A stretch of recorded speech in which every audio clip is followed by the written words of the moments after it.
Good morning students. तो last class में हम लोग एनएलएम में फ्री बॉडी डायग्राम के बारे में डिस्कस कर रहे थे और उसमें कुछ सम भी हम लोगों ने सॉल्व किए थे नॉर्मल से रिलेटेड। तो चलो उसी में आगे और सम सॉल्व करते हैं, ठीक है। तो क्वेश्चन है draw the free body diagram, draw the free body diagram and find normal force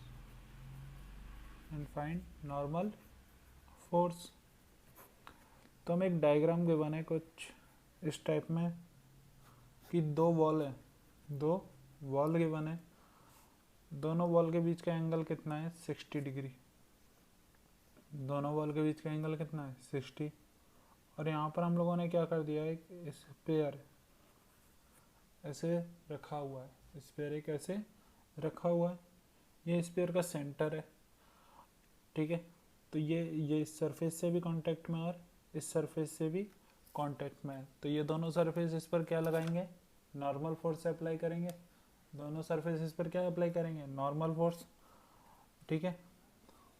तो चलो इसका फ्री बॉडी डायग्राम बनाते हैं। ये इसका क्या हो गया, सेंटर। तो फ्री बॉडी डायग्राम बनाओगे तो देखो डाउनवर्ड डायरेक्शन में तो क्या लग रहा होगा, वर्टिकली डाउनवर्ड में mg, वर्टिकली डाउनवर्ड में तो क्या लग रहा होगा, mg लग रहा होगा। और यदि ये सरफेस नंबर a मान लो और इसे क्या मान लो, सरफेस नंबर b, इसे क्या मान लो, सरफेस नंबर b। तो ये इस सरफेस से क्या नॉर्मल का डायरेक्शन इस टाइप में रहेगा, perpendicular to the contact point. हमेशा किसके परपेंडिकुलर रहता है, कांटेक्ट पॉइंट। और ये कैसा है, स्पेयर है। ये कैसा है, स्पेरिकल है। तो स्पेरिकल के केस में कहाँ से पास आउट होगा, सेंटर से। इस केस में कहाँ से पास आउट होगा, सेंटर से। तो ये किसका आ गया, एन ए। ये क्या आ गया, एन ए। ऐसे ही ये क्या आ गया, एन बी। ये क्या आ गया, एन बी। तो इधर की डायरेक्शन में तो क्या हो गया, एन ए, और इधर की डायरेक्शन में क्या हो गया, एन बी, ठीक है। अब देखो ये सिमेट्री से ये एंगल कितना होगा, 30 डिग्री। ये सिमेट्री से एंगल कितना होगा 30, और ये एंगल भी कितना होगा 30 होगा। तो ये कितना है, क्या टेंजेंट और नॉर्मल हमेशा एक दूसरे के परपेंडिकुलर रहते हैं। तो ये एंगल कितना हो गया 90, ये भी कितना हो गया 90। तो ये भी कितना है 60 होगा, और ये भी कितना होगा 60, ठीक है। यदि ये एंगल 60 है, यदि ये एंगल 60 है तो इसका वर्टिकली जो अपोजिट एंगल है वो भी कितना होगा 60 होगा। तो ये एंगल भी कितना रहेगा 60, ठीक है। यदि ये एंगल 60 है तो देखो क्या ये परपेंडिकुलर है, तो ये एंगल कितना हो जाना चाहिए 30 हो जाना चाहिए। ये एंगल कितना हो जाना चाहिए 30 हो जाना चाहिए। यदि ये एंगल 30 हो गया तो क्या ये एंगल भी 30 हो गया, दोनों एंगल क्या हो गए 30 हो गए, ठीक है। तो अब इस डायग्राम में देखो ये एंगल कितना 30 डिग्री, ये एंगल कितना हो गया 30 डिग्री। हम लोगों ने ये पूरा सिमेट्रिक माना है, इसी केस में हम इनको क्या मान लिया, एंगल भी यहाँ से सेम आएगा, ठीक है। तो इधर देखो, इधर एन ए का कौन सा कंपोनेंट आएगा, क्या एन ए कॉस 30। इधर कौन सा कंपोनेंट आएगा, एन ए कॉस 30। इधर एन बी का कौन सा कंपोनेंट आएगा, एन बी कॉस 30। कौन सा कंपोनेंट आ गया, एन बी कॉस 30। ऊपर की साइड देखो क्या इधर आएगा एन ए साइन 30, इधर कौन सा आएगा एन ए साइन 30। और क्या आएगा, क्या एन बी साइन 30 भी आएगा, क्या आएगा एन बी साइन 30। यदि ये ब्लॉक जो भी स्पेरिकल ब्लॉक है ये किस में, इक्विलिब्रियम में या फिर रेस्ट पर, ये किस में, इक्विलिब्रियम में या फिर रेस्ट पर। तो इस पर नेट फोर्स कितना होना चाहिए, 0 होना चाहिए। इस पर नेट फोर्स कितना होना चाहिए, 0 होना चाहिए। तो देखो क्या ये हॉरिजॉन्टल डायरेक्शन है, ये कौन सी डायरेक्शन है, हॉरिजॉन्टल। तो क्या लिखोगे, in horizontal direction, in horizontal direction N B cos 30, N B cos 30 is equal to क्या होना चाहिए, एन ए कॉस 30 डिग्री होना चाहिए। तो cos 30 से cos 30 तो क्या हो गया, कैंसिल आउट। तो N B is equal to क्या आ गया, एन ए, पहला चीज़ तो एन बी इक्वल टू क्या आ गया, एन ए आ गया। ठीक है, चलो ऐसे ही हम किस में लगाते हैं, वर्टिकल डायरेक्शन में, इन वर्टिकल डायरेक्शन। वर्टिकल डायरेक्शन में देखो ऊपर कौन कौन से फोर्स हैं, एन ए साइन 30 और एन वी साइन 30, और डाउनवर्ड में कौन सा है, एम जी। यदि ये वर्टिकल डायरेक्शन में कहीं भी मूव नहीं कर रहा है तो क्या ये फोर्स बैलेंस करने चाहिए, ये फोर्स क्या करने चाहिए, एक दूसरे को बैलेंस करने चाहिए। तो क्या आना चाहिए, N A sine 30 plus N B sine 30 is equal to M G, यही होना चाहिए। N A sine 30 plus N B sine 30 is equal to M G. लेकिन क्या N A is equal to N B है, तो इसको क्या लिख सकता हूँ मैं, 2 N A sine 30, 2 N A sine 30 is equal to M G.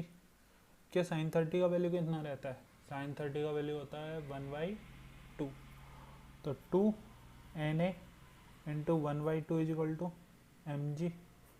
2 से 2 कैंसिल आउट, 2 से 2 क्या हो गया, कैंसिल आउट, तो N A is equal to क्या आ गया, एम जी।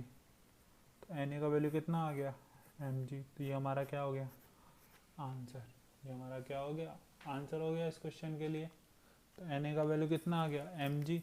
ऐसे ही सेम एन बी का वैल्यू भी कितना आ जाएगा, एम जी आ जाएगा। ठीक है, तो चलो नेक्स्ट क्वेश्चन सॉल्व करते हैं।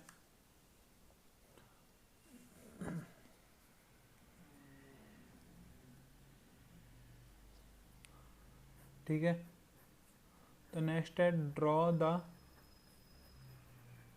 वही F B D diagram, draw the F B D and find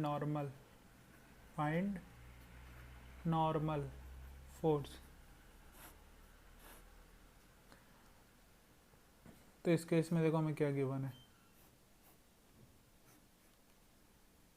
ये हमें गिवन है बॉल गिवन है इस टाइप में, और the distance between this ball is 8 metre, और इनके बीच में एक स्पेयर को सिमेट्रिकली प्लेस्ड किया हुआ है, एक स्पेयर को सिमेट्रिकली प्लेस्ड किया हुआ है इस टाइप में, और रेडियस ऑफ द स्पेयर हमें गिवन है 5 मीटर। रेडियस कितना गिवन है, 5 मीटर। ठीक है, तो लिख लेना स्पेरिकली सिमेट्रिकली प्लेस्ड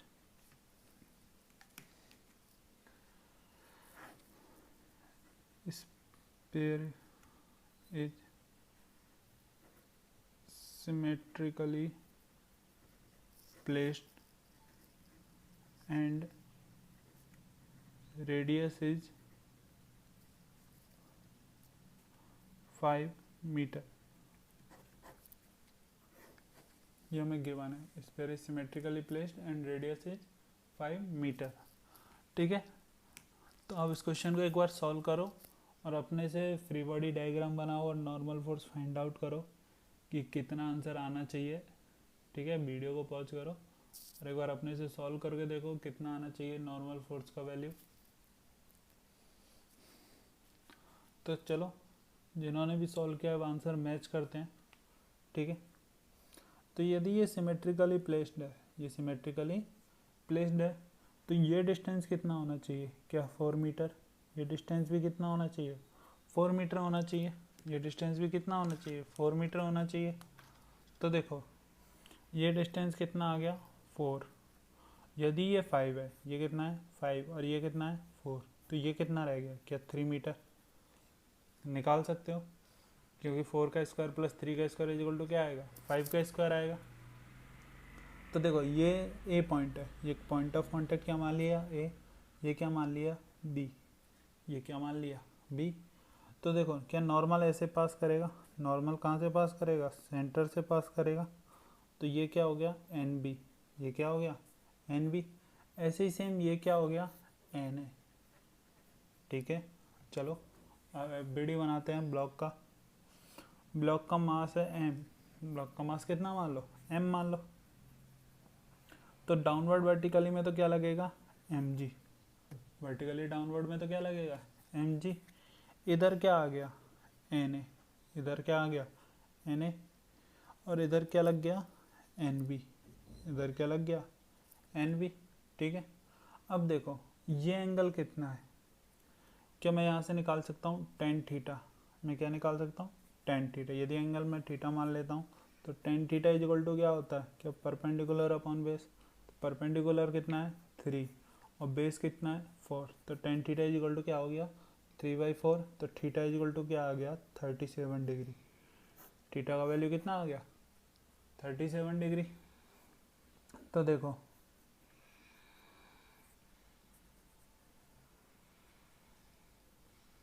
यदि ये एंगल थीटा है तो ये एंगल भी क्या होगा, थीटा। ये एंगल भी क्या होगा, थीटा। ये दोनों सेम साइड है तो इसलिए ये एंगल थीटा है, तो ये एंगल भी क्या होगा, थीटा। ठीक है, ऐसे ही यदि देखोगे कि ये एंगल थीटा है तो ये एंगल भी क्या होगा, थीटा होगा। ये एंगल भी क्या होगा, थीटा। और थीटा का वैल्यू कितना है, 37।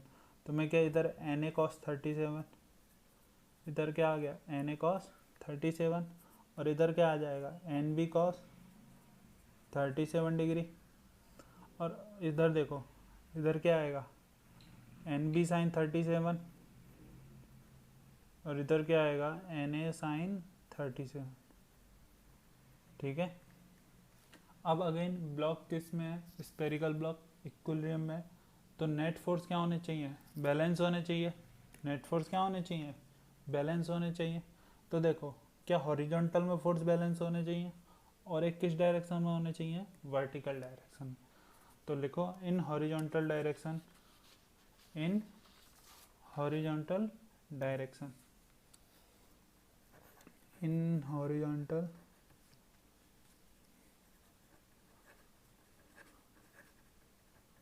Direction N A cos 37 is equal to क्या होना चाहिए, एन बी कॉस 37। तो क्या दोनों एंगल इक्वल हैं, तो कैंसिल आउट हो गए। N A is equal to तो क्या आ गया, एन वी आ गया।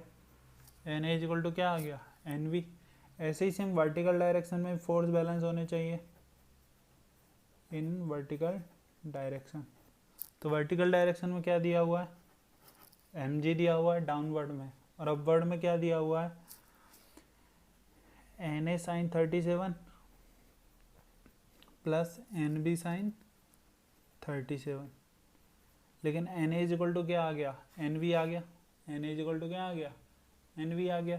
तो यदि N A is equal to N V आ गया तो ये कितना हो गया, 2 साइन 37। ये कितना हो गया, 2 साइन 37। तो 2 साइन 37 का वैल्यू कितना होता है, 3/5। ये किसके इक्वल है, एम जी के इक्वल है। तो ये देखो ये कितना आ गया, 6/5 एन ए इक्वल टू क्या आ गया, M G. N A equal to क्या आ गया, 5 एम जी बाई, बोलो आया या नहीं, आ गया सबका answer. N A equal to 5 M G by 6। तो बोलो क्या फ्री बॉडी डायग्राम बना सकते हो, क्या नॉर्मल फोर्स फाइंड आउट कर सकते हो।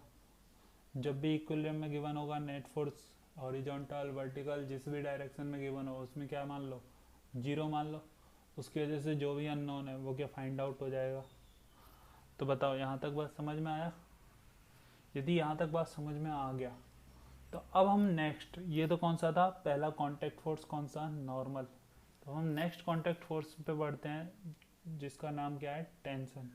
जिसका नाम क्या है, टेंशन फोर्स। तो नेक्स्ट हेडिंग लिखो टेंशन फोर्स। तो टेंशन फोर्स हमेशा किसके लिए डिफाइन होगा, स्ट्रिंग के लिए। जब भी हम टेंशन का बात करेंगे तो हमारे दिमाग में सिर्फ क्या चीज़ आनी चाहिए, स्ट्रिंग आनी चाहिए। जैसे ही टेंशन फोर्स आता है तो क्या समझ लोगे, स्ट्रिंग है। जैसे ही टेंशन फोर्स आएगा तो क्या समझ लोगे, क्या चीज़ है, स्ट्रिंग है। तो स्ट्रिंग में जब भी टेंशन फोर्स जनरेट होगा, स्ट्रिंग में जब भी टेंशन फोर्स जनरेट होगा तो टेंशन फोर्स हमेशा कैसा है, इंटरमॉलिक्यूलर फोर्स। टेंशन फोर्स कैसा है, इंटरमॉलिक्यूलर फोर्स। तो टेंशन फोर्स जनरेट होने के लिए स्ट्रिंग हमेशा कैसा होना चाहिए, टॉट होना चाहिए। टेंशन फोर्स के नाम से किसका याद आएगा, हमेशा स्ट्रिंग का नाम याद आना चाहिए। और स्ट्रिंग हमेशा कैसी स्टेट में होनी चाहिए, टॉट स्टेट में। स्ट्रिंग हमेशा कैसे होनी चाहिए, टॉट स्टेट में। यदि स्ट्रिंग स्लैक है तो उस स्ट्रिंग में कोई भी टेंशन फोर्स नहीं होगा, या फिर उस हम फोर्स को कैलकुलेट नहीं कर सकते। तो ये लाइन भी लिख लेना, if string is slack then there is no tension force. If string is slack then there is no tension force, there is no tension force।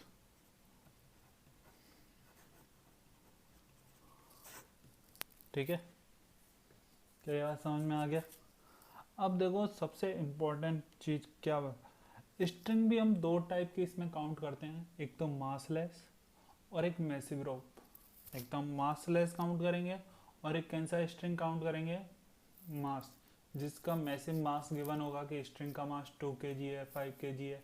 और एक हम कैसा स्ट्रिंग काउंट करेंगे जिसका खुद का कोई मास नहीं है। एक हम कैसा स्ट्रिंग काउंट करेंगे जिसका खुद का मास नहीं है। तो स्ट्रिंग में हम लोग दो टाइप की स्ट्रिंग के बारे में देखते हैं, एक तो मासलेस और एक कौन सा, मैसिव रोप। एक किसके बारे में पढ़ने वाले हैं, मासलेस, और एक किसके बारे में पढ़ने वाले हैं, मैसिव रोप। ठीक है, तो यदि हमें से याद रखना मासलेस स्ट्रिंग कैसी होती है, इनएक्सटेंसिबल। जो भी हम स्ट्रिंग पढ़ेंगे वो कैसी रहेगी, एक्सटेंसिबल।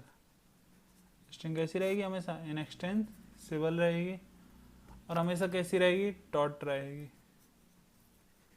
तो स्ट्रिंग कैसी हो गई, इनएक्सटेंसिबल हो गई, मासलेस हो गई और टॉट हो गई। और एक किसके बारे में पढ़ना है, मैसिव रोप में। तो मैसिव रोप के हर पॉइंट में क्या होगा, मास वेरी करेगा, हर पॉइंट पर मास क्या करेगा, वेरी करेगा। तो इसीलिए लिखना, in the massless string tension at every point is same, tension at every point is same. और इन मैसिव रोप में क्या लिखोगे, tension at every point is different, tension at every point is different. ये सबसे इंपॉर्टेंट है। ठीक है, तो सॉरी, मासलेस के केस में क्या होगा, इनएक्सटेंसिबल रहेगी, टॉट रहेगी, और टेंशन हर किसी पॉइंट पर क्या रहेगा, सेम रहेगा। टेंशन हर किसी पॉइंट पर क्या रहेगा, सेम रहेगा। और मैसिव रोप के केस में मैसिव रोप भी कैसी रहेगी, इनएक्सटेंसिबल रहेगी, टॉट रहेगी। तो जब भी हम स्ट्रिंग में टेंशन का बात करेंगे तो स्ट्रिंग हमेशा किस कंडीशन में रहेगी, टॉट कंडीशन में रहेगी। यदि स्लैक कंडीशन में है, मतलब स्ट्रिंग ढीली है, तो स्ट्रिंग में कोई भी टेंशन फोर्स जनरेट नहीं होगा। ठीक है, तो हम दो का बात करना है, मासलेस और मैसिव। मासलेस मतलब उसका खुद का कोई मास काउंट नहीं है। यदि खुद का कोई मास नहीं है तो उसके हर पॉइंट पर टेंशन क्या रहेगा, सेम रहेगा। हर पॉइंट पर टेंशन क्या रहेगा, सेम रहेगा। यदि मैसिव रोप गिवन है कि मतलब उस रोप का खुद का मास है, तो उसके हर पॉइंट पर टेंशन क्या करेगा, वेरी करेगा। उसके हर पॉइंट पर टेंशन क्या करेगा, वेरी करेगा। ठीक है,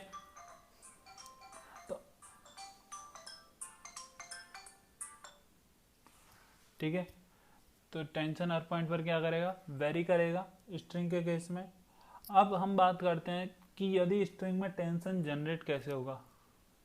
तो स्ट्रिंग में टेंशन कैसे जनरेट होता है, तो यदि हम सपोज करो कि कोई भी एक मास है, उसको हमने किससे अटैच कर रखा है, एक स्ट्रिंग से।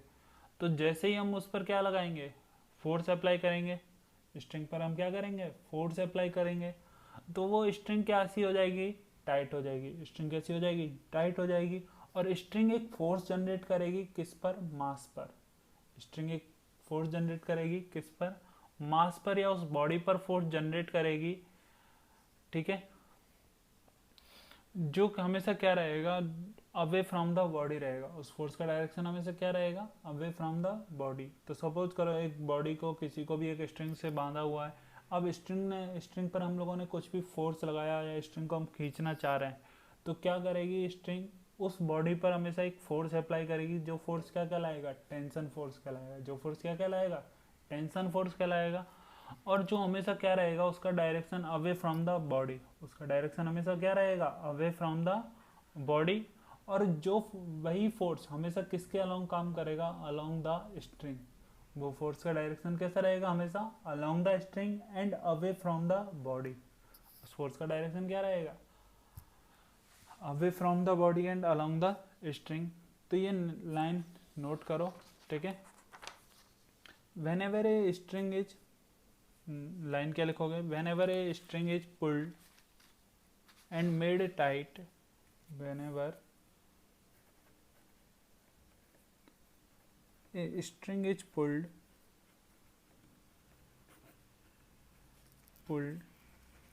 and made tight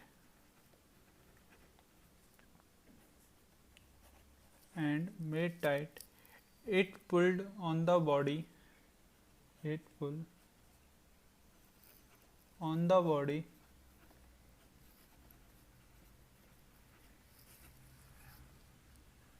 with a force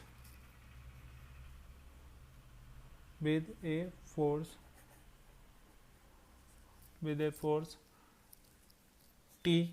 with a force T, bracket में क्या लिखोगे, टेंशन, ब्रैकेट में क्या लिखोगे, tension, which is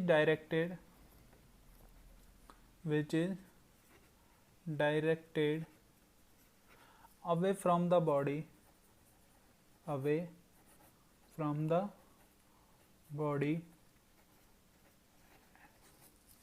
and along the string,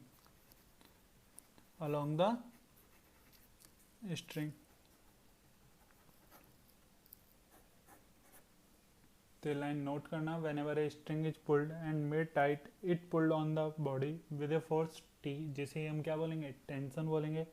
इसका डायरेक्शन हमेशा क्या रहेगा, अवे फ्रॉम द बॉडी रहेगा, इसका डायरेक्शन हमेशा क्या रहेगा, away from the body and along the string,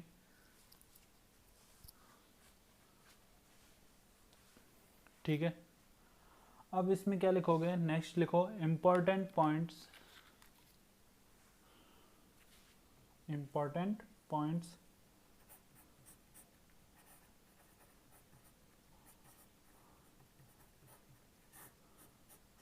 इसमें फर्स्ट लिखो,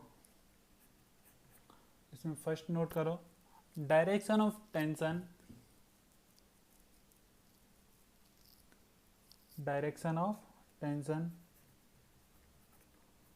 is in such a way that it always tries to compress,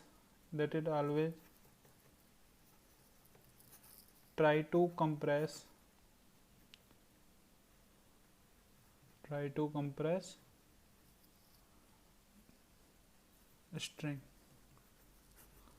तो याद रखना, हमेशा टेंशन की डायरेक्शन क्या कैसी रहेगी कि हमेशा स्ट्रिंग जो भी टॉट है उसको हमेशा कैसे स्टेट में लाना चाहेगा, नेचुरल स्टेट में या फिर स्लैक कंडीशन बोल सकते हो।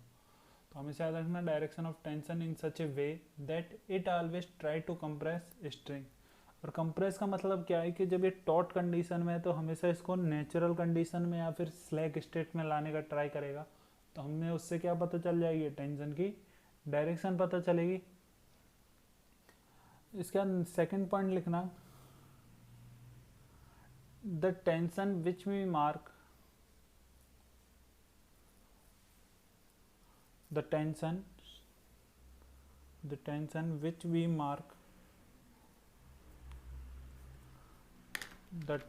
which we mark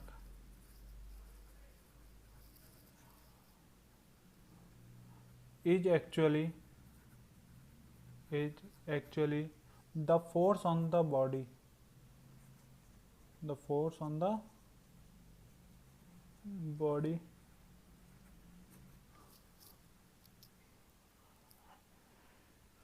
due to the string, force on the body due to the string।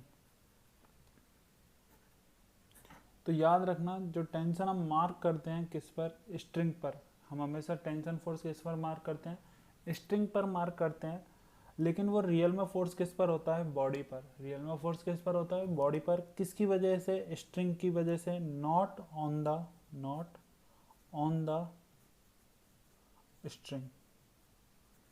तो ये याद रखना, जो भी टेंशन फोर्स हम मार्क करते हैं, ठीक है, वो एक्चुअली फोर्स किस पर होता है, बॉडी पर होता है, स्ट्रिंग पर नहीं होता है, स्ट्रिंग पर नहीं होता है। स्ट्रिंग की वजह से होता है बॉडी पर, स्ट्रिंग की वजह से किस पर होता है, बॉडी पर। तो नोट कर लिए, ये दोनों इंपॉर्टेंट पॉइंट है। टेंशन का एक तो डायरेक्शन हमेशा किस टाइप में रहेगा कि वो स्ट्रिंग को क्या करना चाहेगा, कंप्रेस करना चाहेगा, मतलब उसको नेचुरल स्टेट में लाना चाहेगा। और सेकंड पॉइंट, जो भी टेंशन हम मार्क करते हैं वो टेंशन किस पर अप्लाई होता है, बॉडी पर। वो टेंशन किस पर अप्लाई होता है, बॉडी पर अप्लाई होता है, ना कि स्ट्रिंग पर, ना कि स्ट्रिंग पर अप्लाई होगा। ठीक है, तो इन सब बातों को याद रखना। ये किससे रिलेटेड है, टेंशन से रिलेटेड है।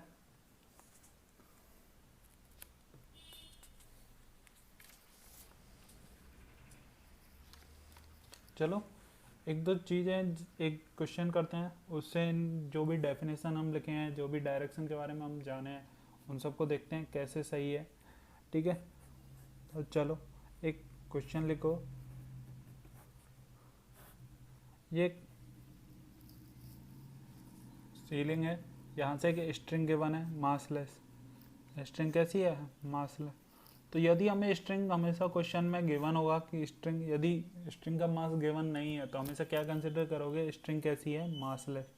और उससे हम लोगों ने एक 10 kg ब्लॉक को क्या किया हुआ है, हैंग किया हुआ है।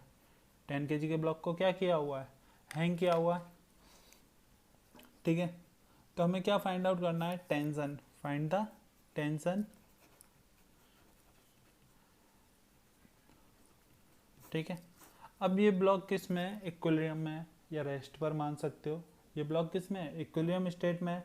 तो यदि हम ब्लॉक का एफ बनाते हैं, हम ब्लॉक का क्या बनाते हैं, एफ, तो डाउनवर्ड डायरेक्शन में क्या आएगा, एम, डाउनवर्ड डायरेक्शन में क्या आएगा, एम आएगा। अब यदि ये ब्लॉक को किस पर रहना है, रेस्ट पर रहना है, यदि इस ब्लॉक को किस पर रहना है, रेस्ट पर, तो ऊपर की साइड इस पर क्या लग रहा होगा, टेंशन।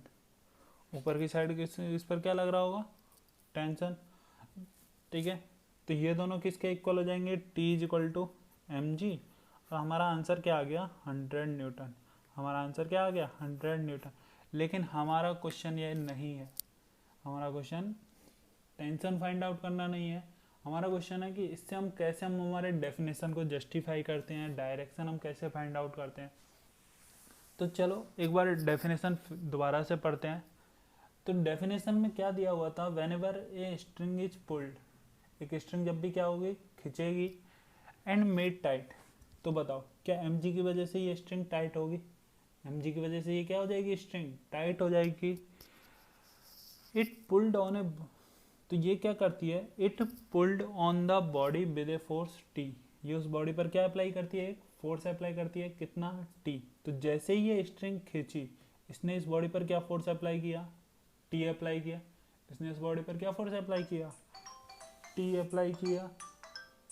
ठीक है, which is directed away from the body. तो देखो इस फोर्स का डायरेक्शन, जो ये टेंशन फोर्स है, इसका डायरेक्शन क्या है, क्या अवे फ्रॉम द बॉडी है। इसका डायरेक्शन क्या है, away from the body and along the string. और इस फोर्स का डायरेक्शन क्या, अलोंग द स्ट्रिंग है। तो ये क्या इसका डेफिनेशन था। तो जब भी कोई बॉडी, जब भी किसी भी रीजन की वजह से कोई भी स्ट्रिंग क्या होगी, पुल्ड आउट होगी और टाइट हो जाएगी, तो ये उस बॉडी पर एक फोर्स अप्लाई करेगी, जिसे हमने क्या नाम दिया, टेंशन नाम दिया। और इस टेंशन का डायरेक्शन कैसा रहेगा, इस टेंशन का डायरेक्शन होगा एक तो अवे फ्रॉम द बॉडी, एक तो कैसा रहेगा, हमेशा away from the body and along the string, along the string. तो देखो ये तो हमने इसका क्या हो गया, डेफिनेशन हो गया। अब इसका हम बात करते हैं इंपॉर्टेंट पॉइंट कैसे बताया इसने। तो ये टेंशन फोर्स, इंपॉर्टेंट पॉइंट में क्या दिया होता है, direction of tension force in such a way, direction of tension force in such a way that it tries to compress. तो इस बार देखो डायरेक्शन ऑफ टेंशन फोर्स कैसा है, क्या vertically upward, direction of tension force कैसा है, vertically upward. तो ये टेंशन फोर्स क्या चाह रहा है, क्या स्ट्रिंग को कंप्रेस करना चाह रहा है, ये टेंशन फोर्स स्ट्रिंग को कंप्रेस करना चाह रहा है। तो ये क्या हो गया, इसका फर्स्ट पॉइंट डिफाइन हो गया। और टेंशन जो भी हम मार्क करते हैं ये रियल में किस पर अप्लाई होता है, क्या बॉडी पर अप्लाई होता है, ये किस पर अप्लाई होता है, बॉडी पर। किसकी वजह से, स्ट्रिंग की वजह से। किसकी वजह से अप्लाई होता है, स्ट्रिंग की वजह से। किस पर, बॉडी पर, स्ट्रिंग पर अप्लाई नहीं होता है। क्या ये सारी बातें समझ में आ गई, ठीक है।